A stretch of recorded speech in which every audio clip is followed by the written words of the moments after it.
Hey Bronson, how you doing, man? Good. How are you? Doing great. Congrats on becoming champ last week. Thank you very much. I really appreciate that. Absolutely. We're a week out now from you becoming the new NXT North American champion. What are your thoughts a week later? Is it different? Are you still emotional? Are you over it by now? What's the mind process right now? It's very overwhelming. Now, it's all really sunk in. It took a few days. Mm-hmm. Once I became champion, it was almost just like a whirlwind of things happening. You get rushed backstage. I had media to do. The next few days was very similar. So now I've had a little bit of time to reflect.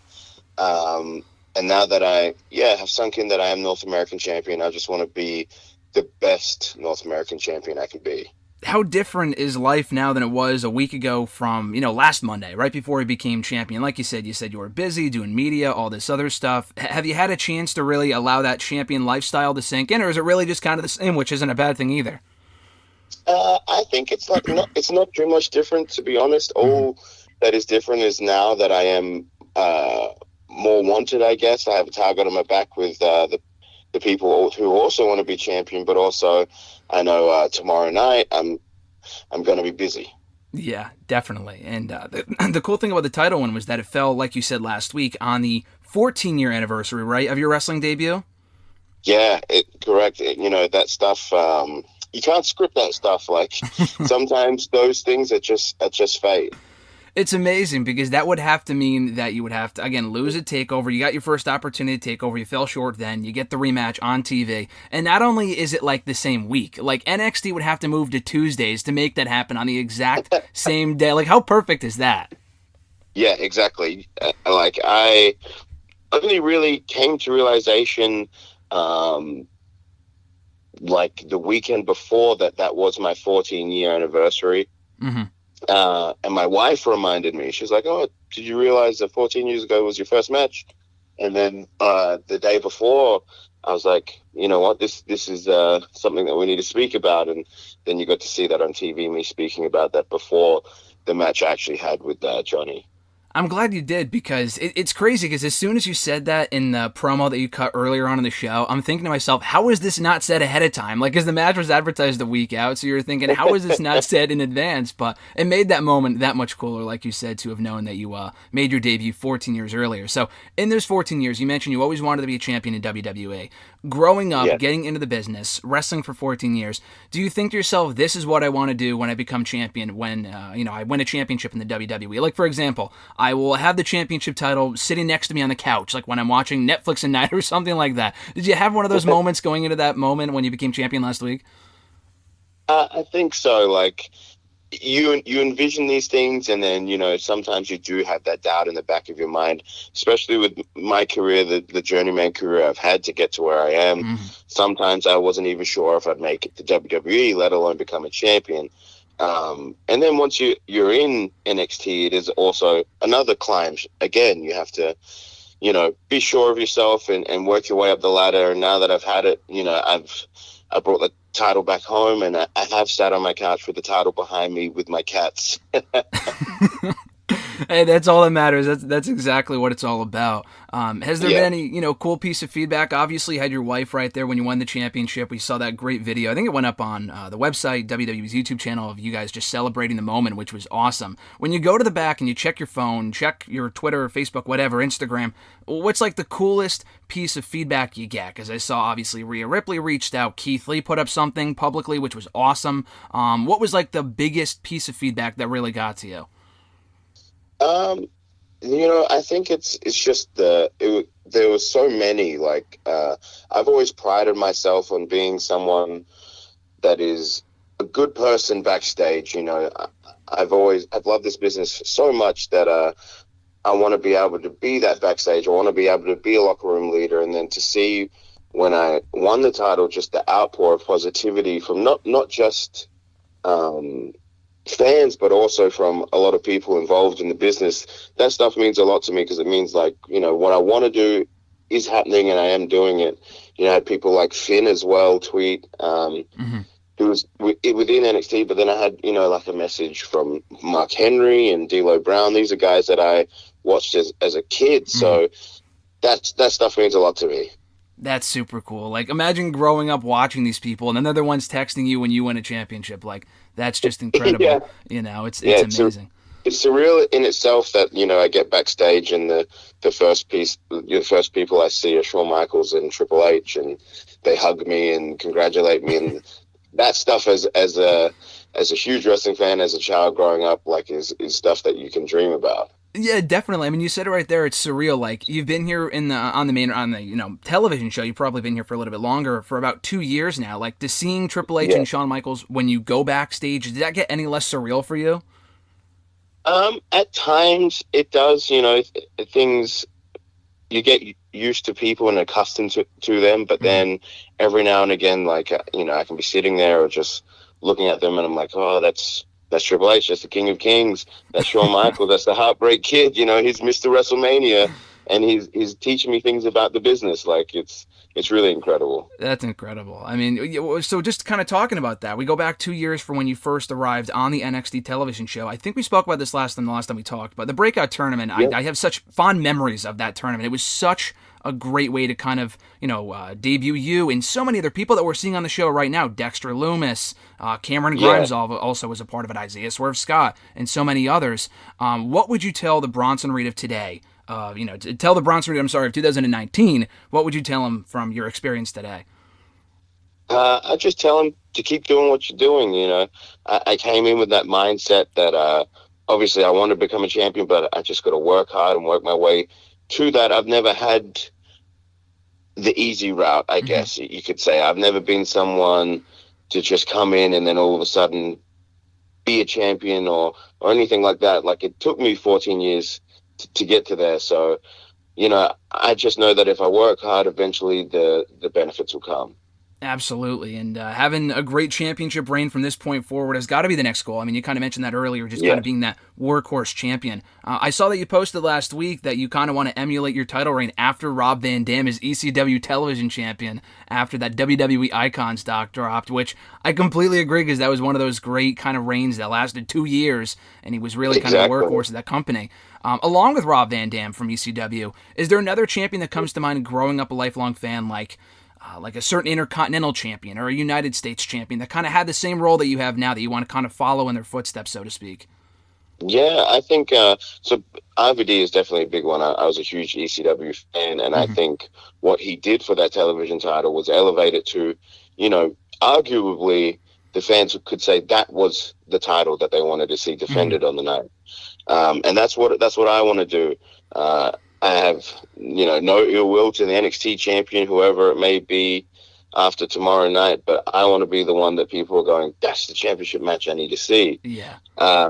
So I think pretty much if you look at like growing up, 90s, all of the Intercontinental champions were that. Mm-hmm. Shawn Michaels at a point, Razor Ramon as well.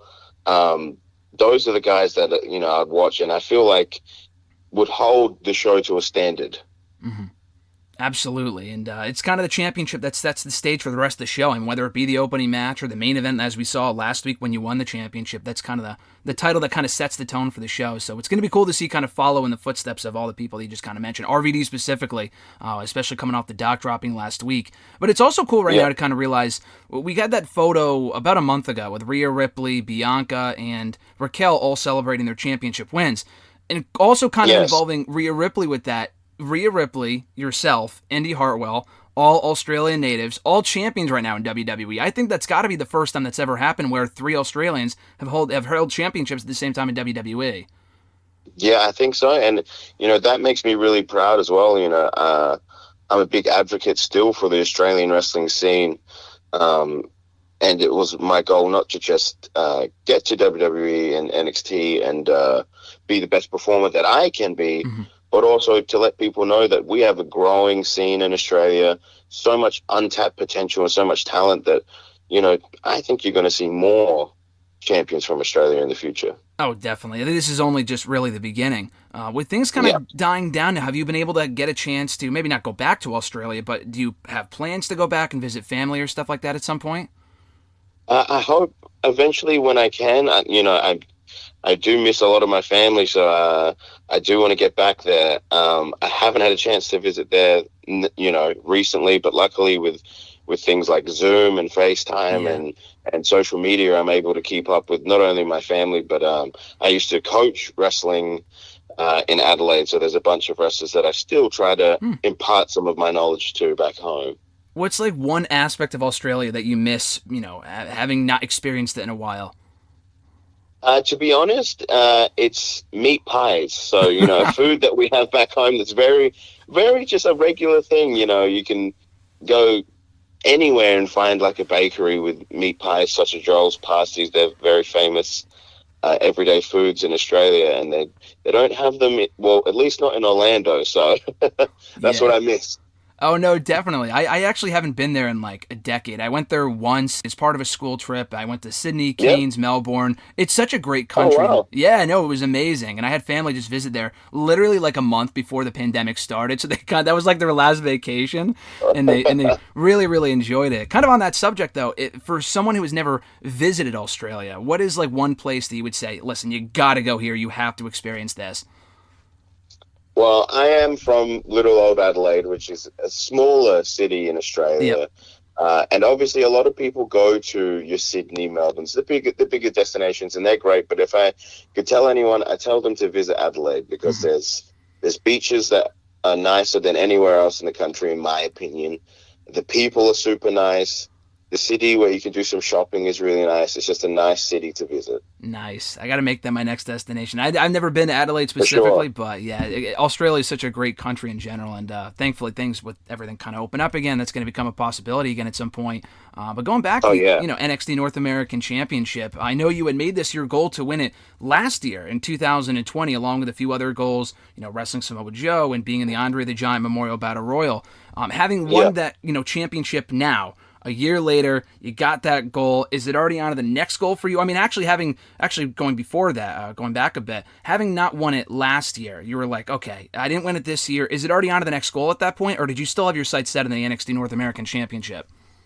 I'm someone that, if I want to do something, I will pursue that as much as possible. So I know I put that out into the universe that I want to be the North American champion. So even though it didn't happen in 2020, I made sure that I still chased that. And sometimes those things become a reality, I think, if you do set your mind hard enough. So those other goals are still things I want to do. Obviously, some harder than others right now, but WrestleMania is definitely something that I want as well. Oh, yeah, that's got to happen. And the Battle Royal one, that wasn't even a possibility last year because we didn't get it last year. So that's not even like your fault thing, Yeah, when I set the goal, I did not think what was going to happen around the world happened. So now that we're looking into 2022, I'm not sure if that is a goal that I want to attain then. It depends on how my title reign goes with the North American Championship and if I have anything else left to do in NXT. Yeah. When you go to the back after winning the championship, are you a super goal-oriented person to the point where, like, okay, I'm crossing this championship win off the list, it's already on to the next thing, or it's like, okay, let me just let this sink in for a moment and just enjoy being the champion for at least a couple of minutes? I'm that sort of person that's always thinking 2 steps ahead. So even before winning the championship, if I in my head, like, okay, if I do win, these are the people I want to face, or this is what I want to do. So I've always sort of been like that, which has been helpful with being a pro wrestler if you can stay 2 steps ahead. Yeah, no, definitely comes in handy. With the Joe match, too, obviously he's no longer with the company, unfortunately. Have you guys had any conversations even before that, after that? I know you had tweeted him after he had, following his departure a few months ago, just kind of some public support, which was cool. Have you guys had any conversations with you telling him, like, listen, dude, I really want this match at some point, because I know that's a match that has to happen eventually, somewhere, somehow. Yeah, I was able to meet him at the end of 2019.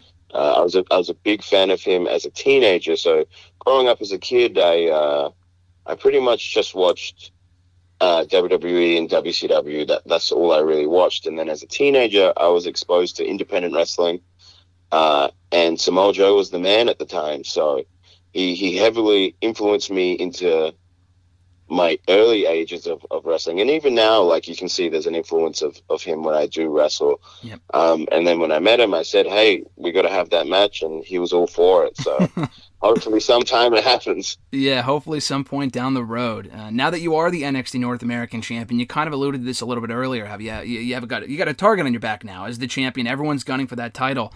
Is there anyone on Yeah. the NXT roster specifically that you look at? And again, it's hard to single anyone out because the entire roster is very talented, obviously. But is there any one name that you think to yourself, I haven't faced this person yet, or even if you have, I think we have great chemistry together, and I think we can make some magic for this championship? Yeah, I think there's a few names that spring to mind. I do want to be that champion that opens it up to anyone. If you want an opportunity at the championship, I'm all for it. The people that I like, someone that I haven't ever wrestled in my career that I think would make a good matchup is Tommaso Ciampa. He's someone that I would like to get to wrestle in the ring. Pete Dunne is another person I've never had a singles match with. But at the moment, I think the people that you sort of see in that same realm as North American championship opportunities, someone like a Dexter Lumis or Cameron Grimes, they're guys that I'd definitely give a title shot to. Who was your first round match against in the breakout tournament 2 years ago? Do you remember? Was it Dexter Dexter? Lumis. Oh, okay. So you guys got to run it back, and it's got to be over the championship. Yeah. I beat him then, and I'll beat him again. Absolutely. As we wind down here, man, I just realized, obviously, we have the Colossal nickname for you now, which fits you perfectly. Are we going to hear Thick Boy on NXT TV anymore? What happened to Thick Boy? I mean, I was the one that came up with Thick Boy. Just, it was something that I was getting called online, and I'm like, you know what? People seem to like that. It fits. Let's do it. But then from there, I evolved into the Colossal Bronson Reed, and I love the Colossal moniker. But at the same time, if you want to call me Thick Boy, or if we throwbacks to that doesn't bother me either. Awesome, man. Well, last question for you. As everything kind of winds down, the world's kind of going back to normal, slowly but surely, which is great. What's one thing that you look forward to doing again that you haven't been able to do for the last year that you look forward to being able to do again? I mean, obviously, being able to travel outside of Florida, I guess, would be key. But other than that, I guess. Yeah. For me, I'm a huge fan of film, and I have not been to the cinema, like to the theaters, and since everything happened. So I do know that they are, like, some of them, select theaters are open around me now. So I think sooner than later, I'm going to go back and watch a movie on the big screen. I love that answer because I'm the exact same way, and I just saw a movie like last month. It's like you can't top it. I mean, obviously you can watch certain stuff at home on Netflix and whatever, but it's just not the same. Yeah. Like the popcorn for me is like the best part. You can't replicate that feel. There's something about, I don't know, just the big screen and the sound and just, you can't replicate that at home. I mean, I do love being able to watch things at home, but definitely go back into the cinema. What was the last movie that you saw in theaters? Oh, what was the last movie I saw? It feels like it's been 10 years. Yeah. It would have been something early 2020, and I'm trying to think of what came out, and I, for the life of me, can't think of what it was. I remember watching Rambo, the latest Rambo in the cinema, but I feel like that might have been late 2019. I reckon there might have been something else I saw afterwards, but I can't think. How great was that movie, especially the end scene? Oh, yeah, fantastic. It was great. Any one movie that you look forward to seeing that's coming out in the next 6 months that you know of that you're looking forward to seeing in a cinema? Well, there is one that's out now that I want to see, so I want to hopefully get to it before they stop screening it, and that's Spiral. So, the story of Saw, like it's this follow-on from Saw, so I'm a big horror fan, so I definitely want to see that. Isn't that like the 7th Saw movie they've done, I think? I think it's the 9th. Oh my God, so that's crazy. I believe it's the 9th, and I heard that they're making a 10th as well, so that you have 10 Saws. Oh my God, well, you have 9. At that point, you have to make 10. Like, the end of 9 would be ridiculous, but I've heard good things about it, so hopefully I get to see it at some point. But this has been awesome, man. Thanks again for the time, and congrats on becoming the champion again. I really appreciate the opportunity. Of course. Thank you so much. I appreciate it as well.